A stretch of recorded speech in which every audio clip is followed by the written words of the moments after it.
Hi, I'm Josh Ebert. I'm with A3. I'm here with my colleague Ritch Ramey. Both of us are former educators, so we're here to talk a little bit about our education experience and particularly Rich's background with being a robotics instructor for over 30 years. So hoping to maybe share some of our insights and kind of share what makes a classroom work. Absolutely. Yeah.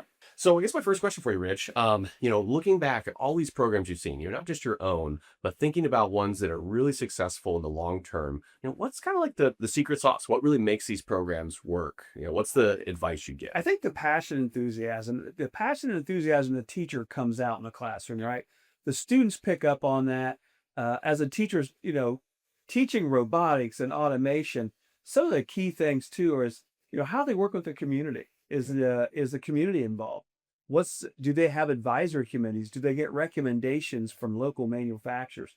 Do they bring them in and have them as guest speakers? Do they do field trips? And are they using real world applications and scenarios when they're teaching as well? I think those are all critical. And are they telling students about all the great jobs out there because we have thousands of openings Yeah. around this country And that students could be ironically, filling? yeah, it's almost like a runner, right? It's not all about what happens in the classroom. It's all that stuff that happens outside or the things you bring into the classroom from the outside, right? Yeah, beyond the bookwork.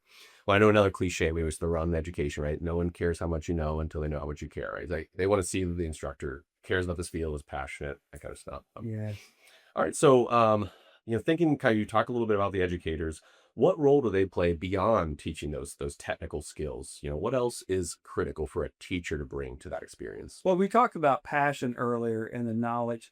And not every teacher starts out as a industrial robotics instructor. So they have to learn the craft, they have to enjoy the craft, but they also have to bring in the professionalism. Because however you teach that course and whatever you teach that students, that's how they go. Mhm. And so it's really important again that you're connected with your community and people in the field that are professionals. Yeah. And I think you alluded to, but that ability to maybe find other connections outside of the competitions, backs, things like that you're involved in, being willing to, hate to say it, but give that extra time, right? Be Mhm. be there for the students outside of classrooms. So Yeah, recruiting is critical. When you look at a lot of the students, you really have to start identifying fourth, fifth, and sixth grades because most students don't know that they're great at hands-on and troubleshooting. And opportunities like working with Vex or First Robotics or Lego League gives them that opportunity where they understand better. Hey, I am talented in this field. Maybe this is what I should be doing someday. that's when the maybe starts to click. They see it's like, this is for Yeah. me. This would be something. And that's where the schools too need to connect. They need to Yeah. start going down fourth, fifth grade, junior high level, and showing the great things about their program, great opportunities in the field. Awesome.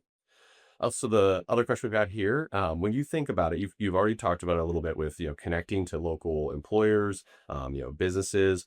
How important is it for the industry alignment in robotics education, and what does that actually look like in practice? So going a little deeper into what you talked about, like you said, a local business. So what do you do with those businesses? How do they get involved? Well, we call it a pipeline. I always call it the K to grade pipeline because you're going to identify the students that are problem solvers, the future technicians, the future engineers, robotic technicians, at a lower grade level. And industry, we used industry a lot. Our advisory committee, we would get them involved in judging events in middle school, high school, elementary school, come into our class, talk to our students. But there were students that they would be in these contests in junior high, and an employer would say, someday I want that student to come work for me because that they've got all the skills I want, problem solving, programming, can build, they're enthusiastic, they love what they're doing. And so they would identify them every year and they tell that student, hey, when you graduate, we would come work for us. Yeah. That really helps our program out too, because that enthusiasm feeds throughout. Is students know that's what they want to do when they True graduate. example, the win-win, right? It's like as the businesses succeed and they're getting the students from you and that talent, then it helps the program. It's that upward It's a cycle. pull effect, Yeah. right? I mean, they go to work and then those students come back and say how great their jobs are. You got 21, 22, 23-year-olds that have bought their own house, driving these great vehicles, have great careers. They're enthusiastic about it. And so other students would say, hey, I want to be like that Or so person. be that person. Yeah. Well, this is the not as fun stuff to talk about, but if we're just being honest, like what are the mistakes that you sometimes see happen in these classrooms, these programs that someone's trying to get going? Especially maybe a first year teacher, what are the things that you can save them the time for your 30 years that's like, don't do this or avoid this. There's two or three really critical things that, we saw in some of the programs we built. One was buying equipment that didn't match up with your employers and community. So you're teaching these students for 2 years to use this equipment. They graduate and they can't get a job with it, or industry isn't using that equipment anymore. The other one is just trying to teach too much. I mean, it's really hard to become an expert on 3 robot platforms in 1 year. Right. It takes 2 or 3 years to get really good at, whatever you're teaching anyway. And then you throw in there industrial robotics, programmable logic controllers, all these other things that you're trying to say, welding, and so you've really got to, start do what you can, but do it well. Yeah. And learn. And also, I would lean on your community. There's people in your community that are willing to come and talk to your students, Don't help hold out. on, right? This is Yeah, let them in. Don't be worried about that you're going to make mistakes, because you're going to make mistakes. sure. Well, on the mistakes we don't want to make, what can we share with people about safety? How do we bring safety into the classroom, especially with that being a big focus of 8-3? A lot of companies will always say, in some of the companies I worked for when I was in maintenance, it's easier to train than retrain. So if we don't build safety in up front in our classrooms, if we don't teach them about proper ways to operate a robot or a machine, OSHA 10 is one of the things that, a lot of schools teach. But when it comes to robot safety is really critical from day one, because if you let the students just use the robots and reach in the cage and set a robot up without doing a risk assessment or any kind of safety training, as a teacher, you're liable if a student would get hurt or if you haven't properly trained them. So you really want to make sure that you're teaching them well, and that, you just don't give them a robot and say, here, go. So build a robot and operate it, because that does happen sometimes in Yeah. school systems. Yeah.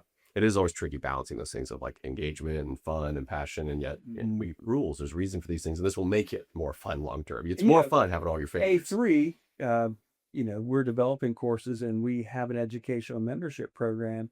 And if teachers are really interested in learning more about safety and how to start a robotics program, all they got to do is go on our website and contact us. A great resource to tap. So this is a fun one, especially again for someone who's not have my background as a teacher robotics. If you think about a student who comes into this, it's like maybe you talked about, you identified them at a young age. Boy, their robotics is perfect for them. And then students, young kids, they change, they figure out new passions, and they decide robotics isn't for me. What do you do as a teacher throughout your course and your program to really help prepare someone so it's like they still can pick another field? Like what kinds of things can they do if they decide that this wasn't my career field, but I still want to do something? Well, one of the biggest needs in any manufacturer, any industry today, is problem solvers. Yep. Students that want to take a problem, identify the problem, and solve it. And they're not going to give up until they figure out how to solve that problem. Every industry needs those skills, and professionalism. Show up for work every day. Right. If you don't show up for work every day, you're no good to your company, no matter how smart you are. Sounds obvious, right? Yeah. If you only show up 80% of the time, 20% of the time, Yeah. something's not running right. So it doesn't matter if it's robotics or in the health field or the business field or sales or in the service industry, ag industry. It's all about attitude and aptitude. So if you like what you're doing and you get training at it, you're going to have a great career. I'm sure we'll bore everyone for hours talking about it, but if we went and sat down between our two programs, me teaching basically digital media and you teaching robotics, I bet you looked at all the core things we taught outside the technical skills, they'd be lined up. As you said, professional, being reliable, showing up on time, hygiene, all those things are stuff that are transferable to any field or in the industry. So, and the students that have those professional skills, they advance rapidly. Yeah.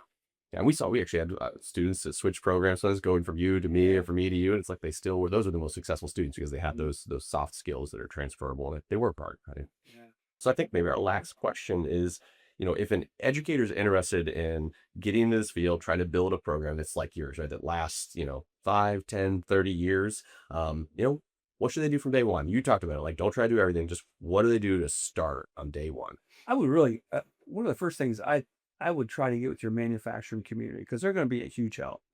They're going to help you out, figure out what robotic systems you want. What are the needs of the area? Do they need welding robots technicians? Do they need maintenance robot technicians? And then what kind of equipment do they use? And then they can connect you with those equipment companies as well. Yeah. Or they might give you some of their equipment. And the other thing is they'll give you time. Yeah. And I don't really help out. For me, that was invaluable when a engineer or a maintenance technician or someone came into my classroom and taught something and modeled behavior. Right. And they'd also tell the students, here's what's expected in this field. Yeah. You don't want to Yeah. shirtcut, right? You want to let them know. If you're a maintenance technician at one time, they would say, hey, you're working holidays. You're getting great. Your family is making great. You're getting great gifts. But you might not be spend a there. lot of money, but you might not see that. Yeah. There's some things in the industry that you want to know ahead of time what the expectations are. And I think having the people come into your classroom and also getting access to the tours, Right. facilities, seeing what the facilities really look like. Sure.